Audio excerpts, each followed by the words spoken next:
us into today's discussion, because we've realized that a lot of women go to great lengths, taking concoctions, chemicals, soaps, lotions, and other products just to achieve that lighter complexion, which in the long run has health risk associated. And so today we will be talking about skin bleaching, and we'll have a particular focus, on how the trend has emerged among Ghanaian students.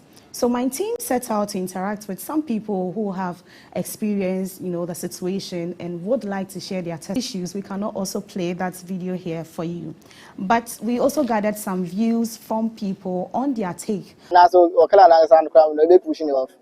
So, and I'm out for corners now. I'm tell you, already know what color that it's maybe when I say there's no need say, best I go to a bleaching cream now. They bleach your skin, but they also on say we pay I know what color and be for pepe. Nama on Honama toss come. Maybe once they be an young buy a cocoa. And I remember we will also pay Marco for. It's all kind of young pair for coins in the one year by my piano. That's what in the peer pressure, or also pursue bleaching on your cocoa, and a bed there, or also be my bit me they are approaching. Oh, about one finances in this. Which is, and also at the same time, as remember, was I pay black beauty price and cocoa. Aha. It's maybe who says it's still normal, say, obey keep you colors and it's here. And those were some shared thoughts from people concerning the issue of skin bleaching. But before I introduce my guest, let's look at how prevalent skin bleaching is in Ghana. Now in Ghana, the prevalence of skin bleaching ranges from 30% to 65%, predominantly among females. Now, a report from the World Health Organization shows that 39 out of 100 Ghanaians are involved in skin bleaching. The widespread use of skin lightening products is contributing to these rising figures. So, as we know, this is very prevalent in Ghana, and I think Ghana is also ranked, one of the countries that have a lot of people bleaching, African countries that have a lot of people bleaching. And so it is a public health concern that we need to talk about. And the fact that it's being prevalent among students is also a concern that we need to address. And so I'll be introducing my guest shortly, but before that, let me remind you that this segment is proudly supported by the Pimpamsie Housing Scheme, Clocksag Welfare Shop, as well as the Hedge Pensions Trust. So I have with me Ms. Pearl Grace Yabua, and she is a public school teacher at the Fankor cluster of schools. Hello. Or when you are fed, that is when you are sued, or when you are fed, that is when you are sued, or you have opportunities to do some things. So they intend to do like others, or they intend to follow the trend of being fair and being recognized, if I should say that, yeah. I see. This conversation is really going to get interesting. Influencing them to engage in skin bleaching. Influencing them to engage in skin bleaching. Yeah. Okay. Most of the children, the upcoming ones, pick role models, especially when it comes to the celebrities. Now TikTok is common. Yeah. Each and everyone is using, even the younger ones. So they look up to them. Let me use Nadia Buari, for example. Yeah. A student might not know this is the fair or the complexion of Nadia Buari. Yeah.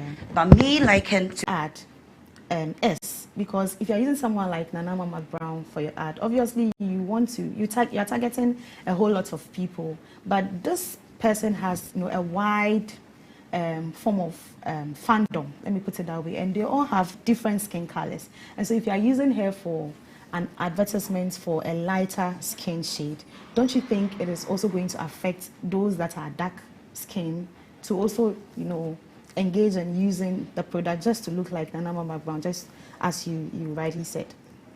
As I was saying, I think we are all following the winning team or something of that sort.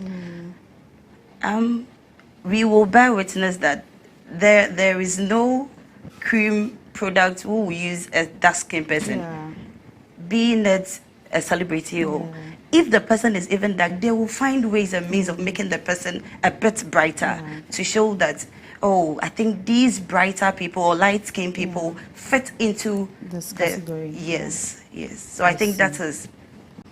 But have you had any personal encounter with any of your students to ask them why they indulge in such an act? I think there was a case where two people had issue.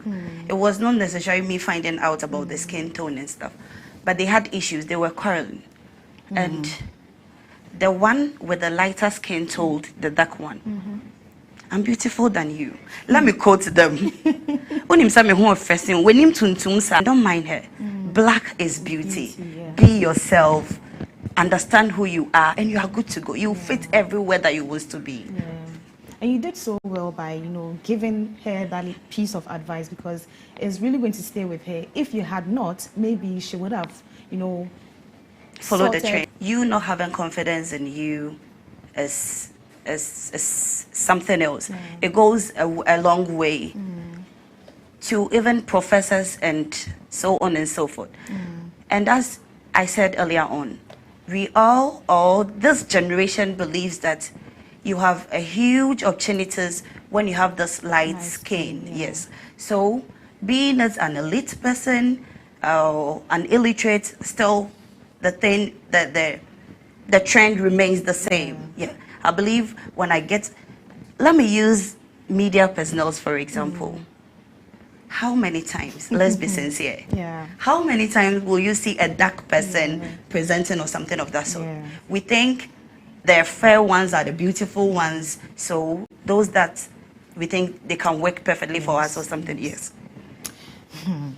So what roles do you people as leaders or school teachers play in helping mitigate the situation among your students? We have topics in our curriculum which talks about skin bleaching and its effect. So it starts from infancy. I think it starts from the basic class 3 upwards. We have topics that talks about skin bleaching, and we have some which also talks about knowing yourself. So one way or the other, we are trying or we are educating them so that they could accept themselves. We have ways of going about these days when you notice there is somebody like that in the class. You can even call the person before the class. You have a talk with the person before the class. Sometimes we even go to church and the way the pastor is preaching, as if somebody has told. Yes. So you can first talk to the person privately before you start the lesson, or you can even, sometimes we encourage them to share their experience. This is when the person is ready to do away with these activities. So no matter how the thing will be, you will surely hurt somebody's feeling, and that does not mean we are stopping it. So we find ways and means of doing it. I see. So we have a comment here, and this is from Akosia in Accra. Akosia is asking if we have images to show that one has been bleaching.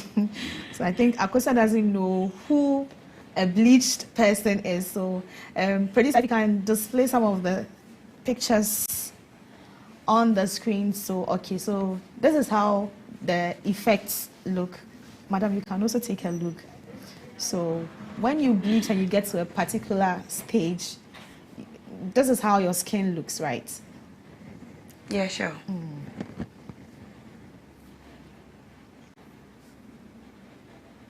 So Akosi, I hope you've been answered. Hey, this is very bad. This is very, very bad.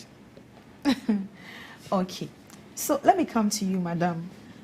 In your last words, let's say a student is watching you right now. What advice can you give to him or her, to put a stop to skin bleaching? Okay. I will first say, believe in yourself, no matter the color. If your color won't... I heard today was your birthday.